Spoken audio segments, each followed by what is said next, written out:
See you, mate.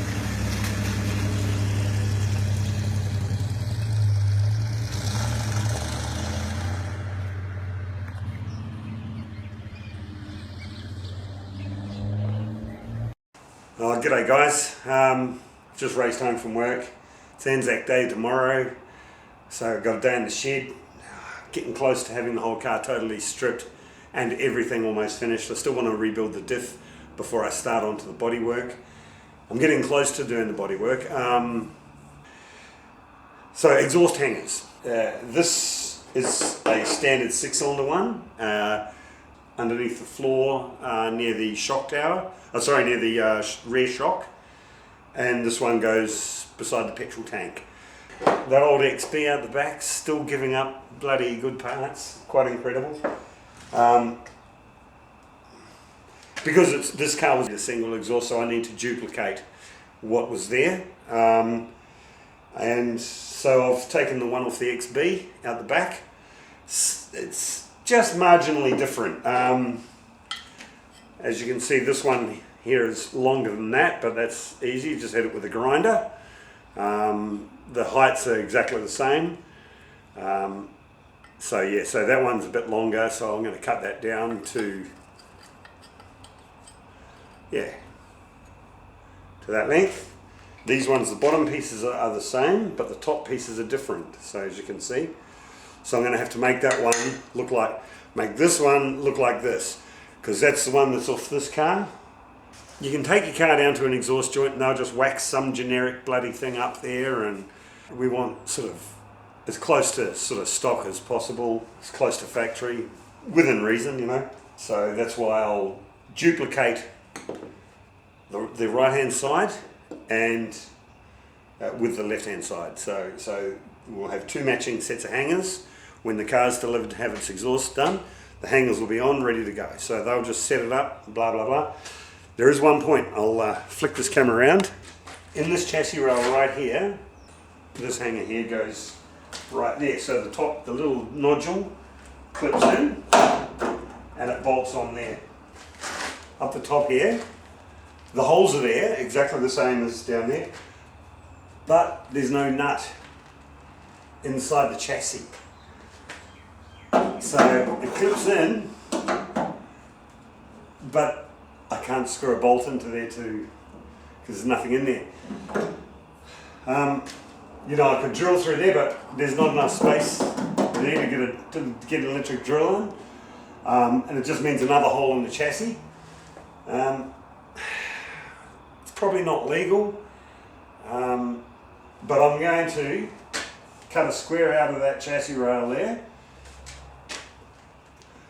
insert the MIG, or screw a bolt up there and a nut and bolt, and going to MIG the nut into position and then weld that back up and make it look all beautiful. And once the chassis is painted black, hopefully the inspector will never see it. We'll see how we go.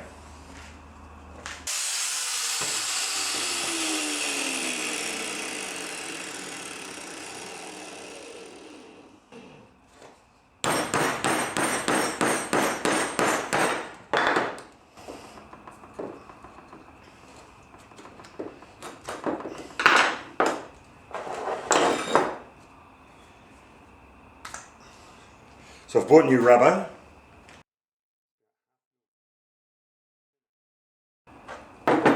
I'm going to replace these rivets with bolts. So that goes on the chassis rail. There's your notch. This is actually for my benefit, guys, not so much yours. There's the chassis rail, and this little doohy-wacky under here obviously sits on the sort of between the 12 o'clock and the 3 o'clock on the exhaust pipe. Okay, so, and there's a bracket that goes, there's a bracket over there, so there's a bracket that goes around the whole thing. So between 12 o'clock and 3 o'clock. Okay, we have an issue. These two bottom pieces, I have to mirror them, so I've got to do a bit of cut and shutting. They're both the same side, so I've got to make one opposite. So We'll have to get a bit creative with that. So it'll involve 2 cuts and 2 welds.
Just a little depression in there,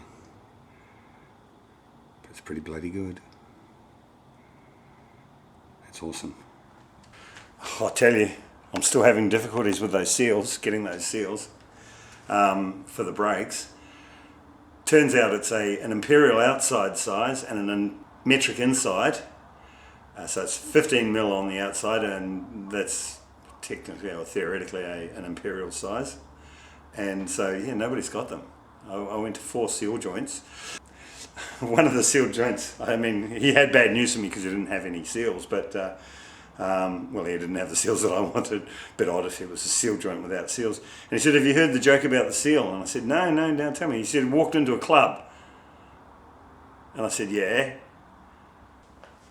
That's obviously a seal person's joke.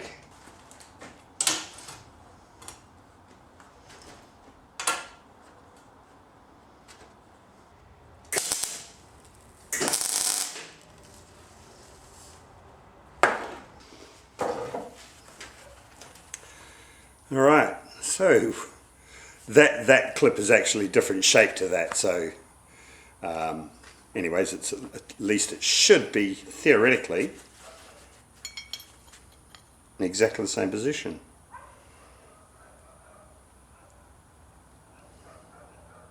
But anyway, that's enough for tonight. Going to go inside, have a shower, have a relaxing evening. Tomorrow morning, dawn service. I'm going to go down to Frankston, pay my respects. Anyways, good night, and I'll catch you tomorrow. Well, good morning, guys, or ladies and gentlemen. You know, when I use guys, it's a gender neutral expression. Anzac morning this morning, so I was down at Frankston at the dawn parade. Of course I couldn't take the video camera because the batteries are shot, but the Anzacs are our thing, you know, past and present, and it's, you know, it's quite a moving service, and it just brings everything home to you, you know, how lucky we are. Anyways, we can dwell on that, so I hope you've had a reflective and peaceful morning. Wherever you are. One of the things that I really enjoy doing in the shed is problem solving. A few years ago I bought this blasting cabinet for parts that I was working on, and it never really worked very well. It was just one of those cheap eBay things. probably cost $300 or $400. I just can't remember how much it was. And it never really worked well. It doesn't pick the sand up or the grit. It's got this sort of hose that runs out the back of the gun and sort of pokes into the reservoir at the bottom. There's like a little catchment area, and it sort of recycles it. Good in theory, but the gun and the hose, it just doesn't pick the sand up, and so it's slow going. So I've been thinking about how can I sort of turbocharge it, and I'm going to give a crack at something. I'm going to try a gravity fed system, where it means I'll have to scoop out a bucket load of the grit and put it into a container on top and run a hose down through into the back of the gun. So hopefully that improves the flow of the grit. Like I say, that thing has got a million uses if it worked well, and especially with these brackets, being so rusty on the inside there's no way in the world I can send that off or clean it up properly to send it off to the electroplaters. That hose is the pickup for the sand or the grit. What I was thinking about doing was sending that post, and it picks the grit up from underneath the tray. Of course that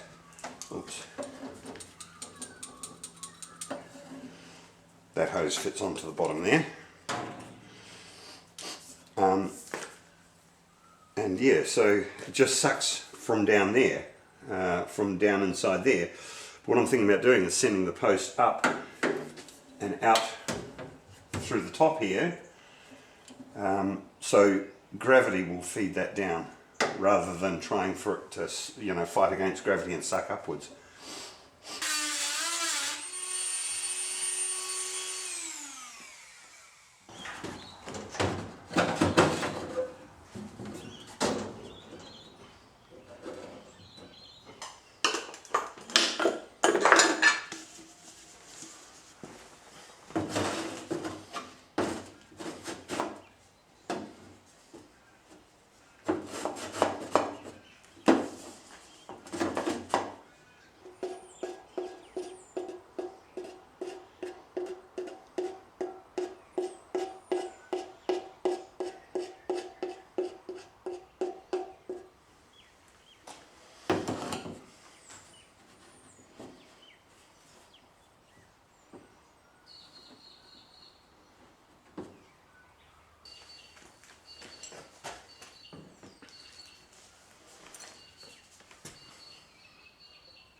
Okay, so while we're waiting for the silicon to go off, I'm going to clean out this sand. It's actually glass, I think. Oh, see, it's quite surprising. I don't know if you can see that in the video, but it just fell through. But paint flecks, paint. That's quite cool. Dead huntsman. It's a little huntsman, but it's a dead one.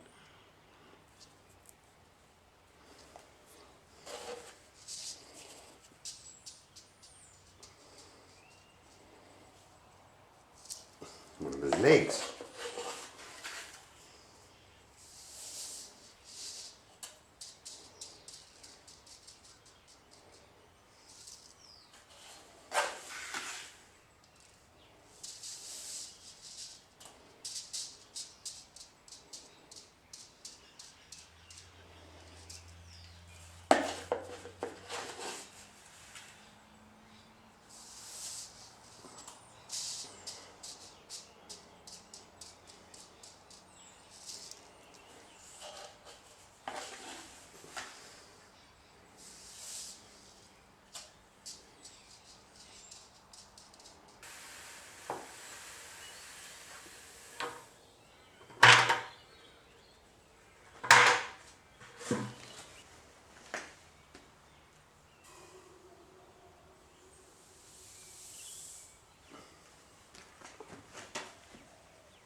Wow.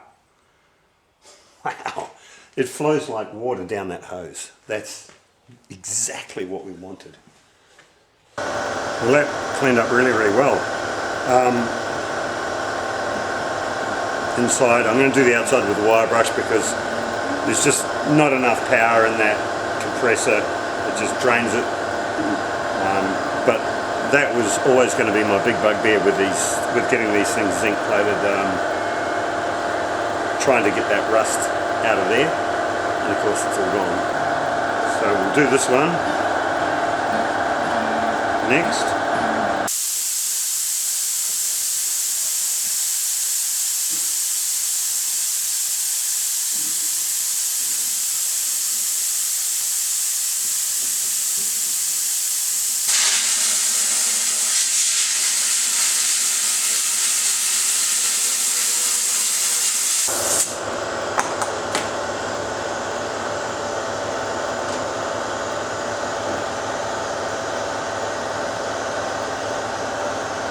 Still Anzac Day, it's about 2 o'clock. Been going for it all morning on those exhaust hangers. What a success. That blasting cabinet has worked perfectly. With that gravity fed system that I teed up with the coffee container on the top, it just, it really worked well. My compressor is, it's a great workshop compressor, but it's, for serious sort of air, it's still not up to it. I used to have a monster, and but I sort of let it go. Anyway, so that's a good indication about what it's going to be like when I spray the car. So I'm going to need to really look at that, maybe get a new compressor, a big compressor, something that just doesn't run out of air. So yeah, it was a great exercise, and those hangers just perfect. So they're all cleaned down, ready to go. They're in the bucket, bolts are in the bag because I still want to scan them. And I've cut the rubbers, the rubber straps, cut them, punched the holes in them, and they're ready to go. So when they come back, it's just a case of assembling them, and they're done, they're perfect. I'm going to just take the headlining out and and just start playing around inside the car.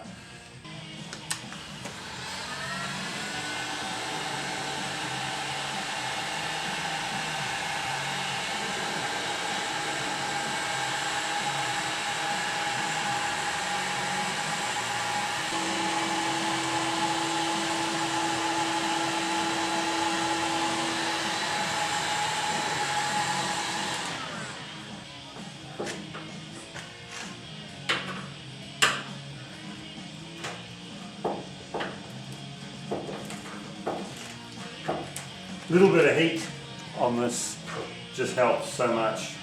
It just softens the contact adhesive. Excellent.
cooking.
One of the things I really want to do before I take the dashboard out is glue these splits.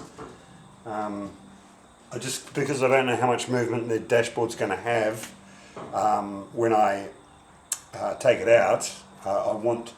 We know that the dashboard fits perfectly now, even though it's split. So I'm going to fill these with araldite and let that set. It's better to fill them before I take it out. That way it's all nice and hard. And then we can address that, we can clean those cracks up, sand them off.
Front one's coming off quite easily.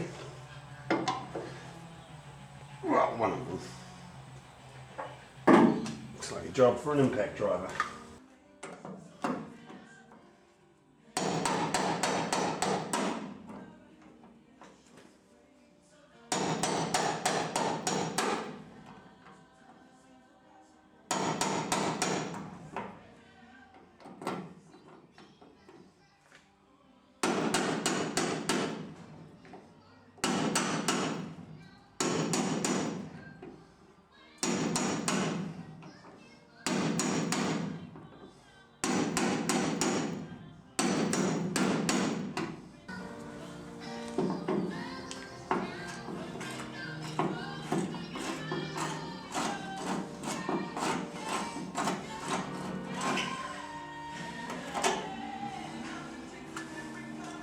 And you see a trail of rust running down there underneath that striker.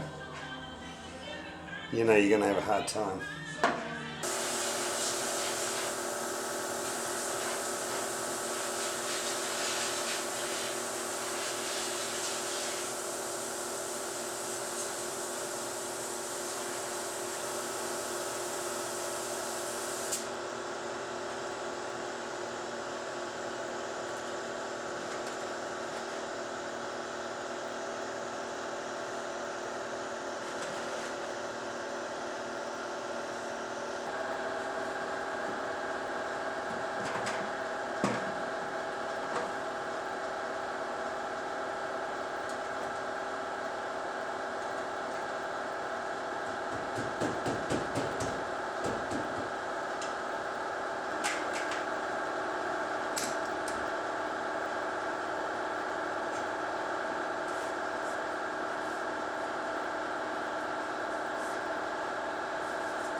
Comes up alright, eh?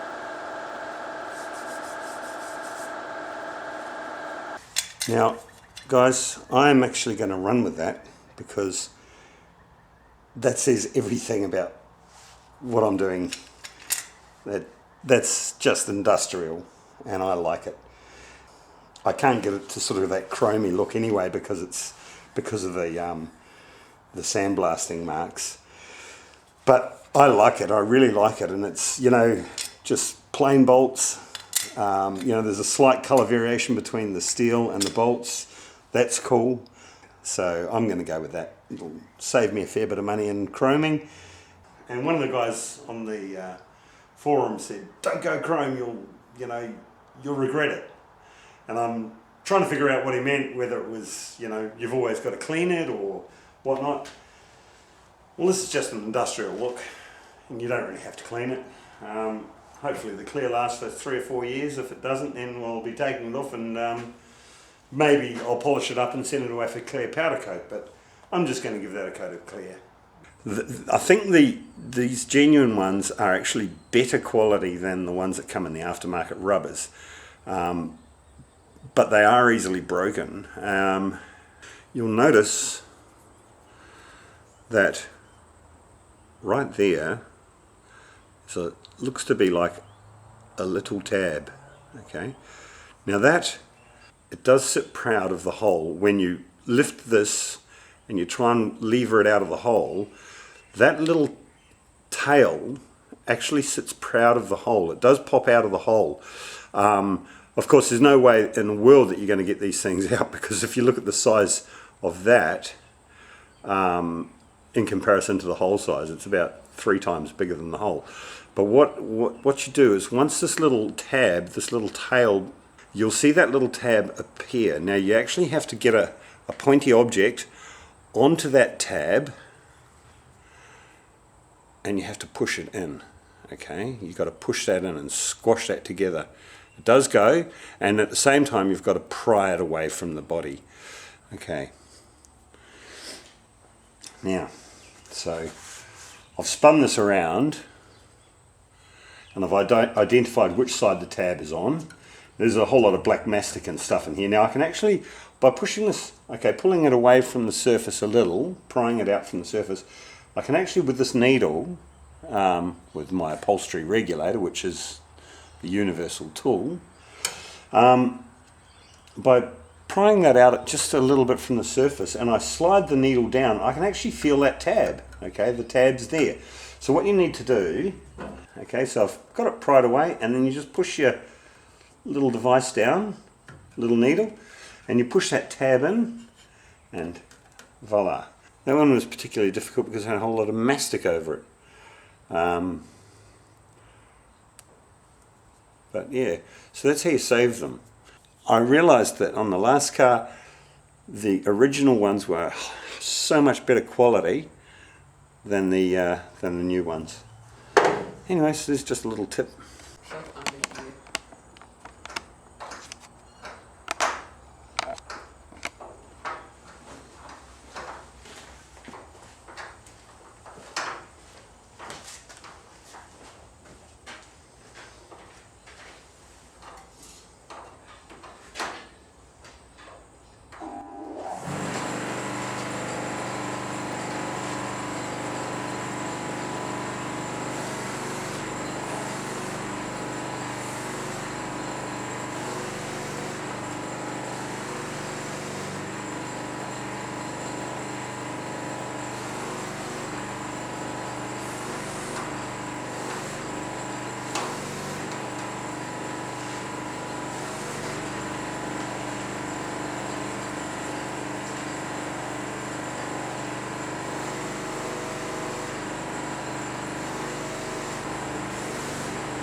might be one more into that, all of that gunk. Yeah. I think it's probably the gunk that's keeping it on. Oh, there you go, there is one more. I'll get it going for you. It's got gunk in it. It looks like concrete. Yeah. It looks like concrete. Somebody's driven through some wet concrete.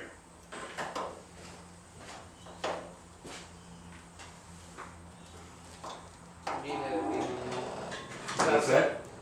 I needed to be one more because I saw that little lump in the gunk. Yeah.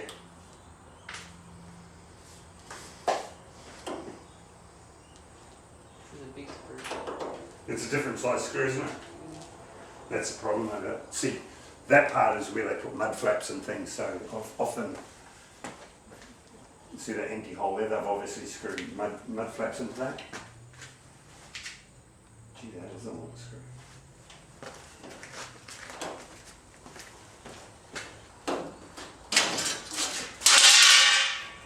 Good effort. Right. Did that screw come out? Yeah. Where is that? Oh, you. Good morning.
Okay, no, the one with the star on it, the socket. Just put that on there and get that bolt out. Take the whole washer bottle out, please. Okay. Clockwise or anti-clockwise? Oh. Anti-clockwise.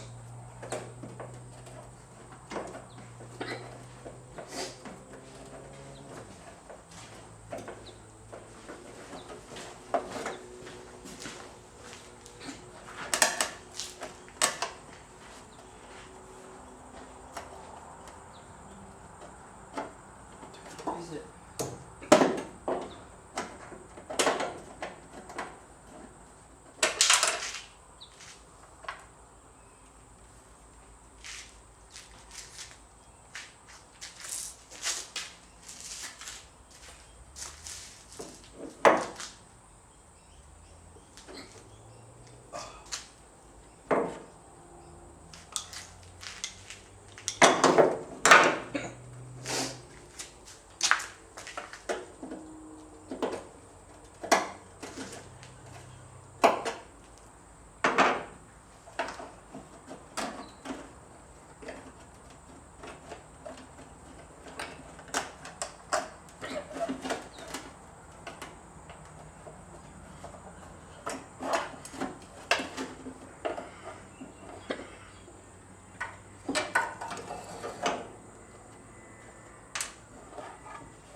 If you get your screwdriver, your flat one, under there and try and unscrew that. It's tricky to get it on, but you get it on.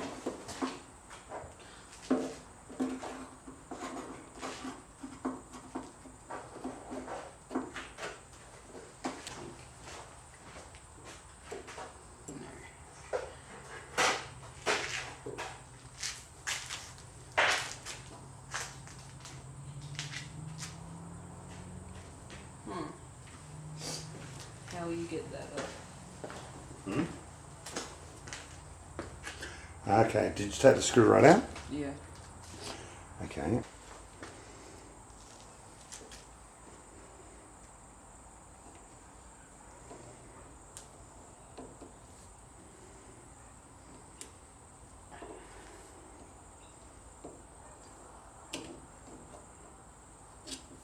Beautiful. Just slide it down the hose. And take that other one off.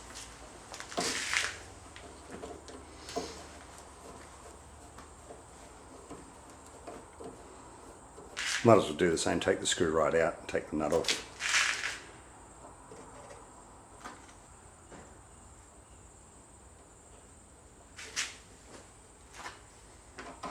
Different shape nut. See that? Yeah. What we might do is before we put these in the bag, we'll find two exactly the same size nuts because it's nicer to have everything matching. So you're not going to be able to get a socket onto that, okay? So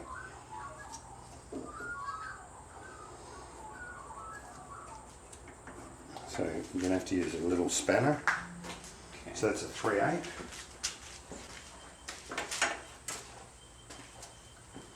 Up or down? Down.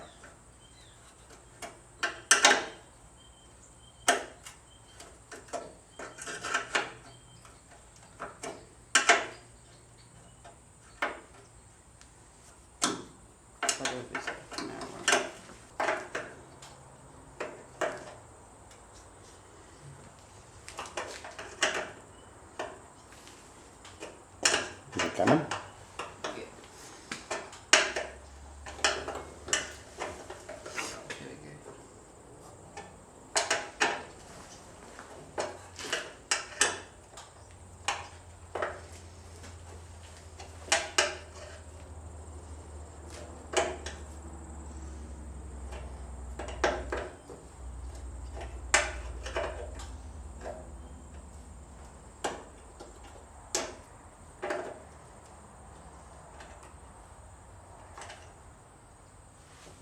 Excellent.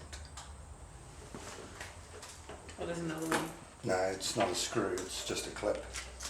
It'll just unclip out of there. So, sorry.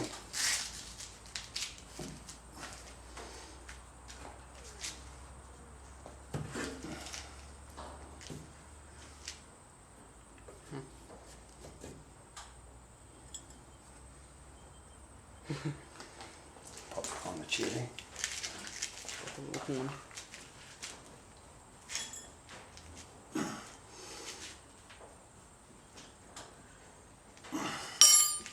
And there's your hose. Those three nuts there, Yeah, that's the same thing. actually four, they hold the heater box in place, Yeah. which is in behind the dashboard. You poke your head under there and have a look. See that box there?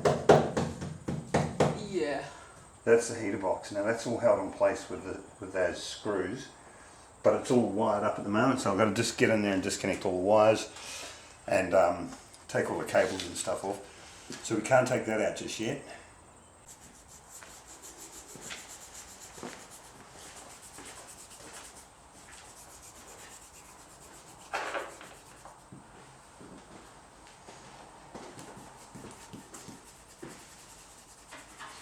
Yeah, that's spot on, mate.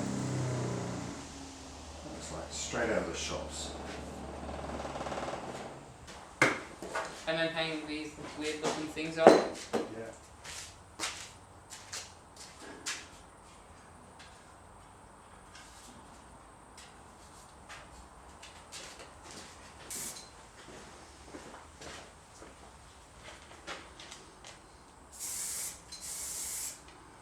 Oh no. What's that? Big looking thing over there. Don't stress.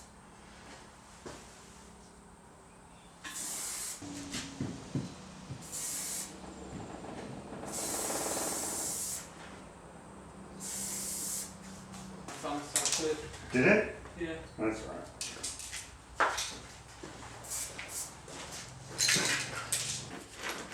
Is that all that I have to scrap? Yeah, at the moment. Can I go up and maybe wash my hands in soapy water? You sure can. Did you want to come back down or did you want to start at the house? You've given me a heap of hand this morning. Yeah, I might stay back up at the house. Okay. Thanks for your help. So the bribe to get the young fella down here was a bag of Skittles. He can be bought cheaply. So the young fella's helped strip some bits off the car, and he's painted these sill covers. You know, a few runs here and there, but you know, when I'm putting them on the car, I'll be thinking, "Hey, the young fella did that. That's good."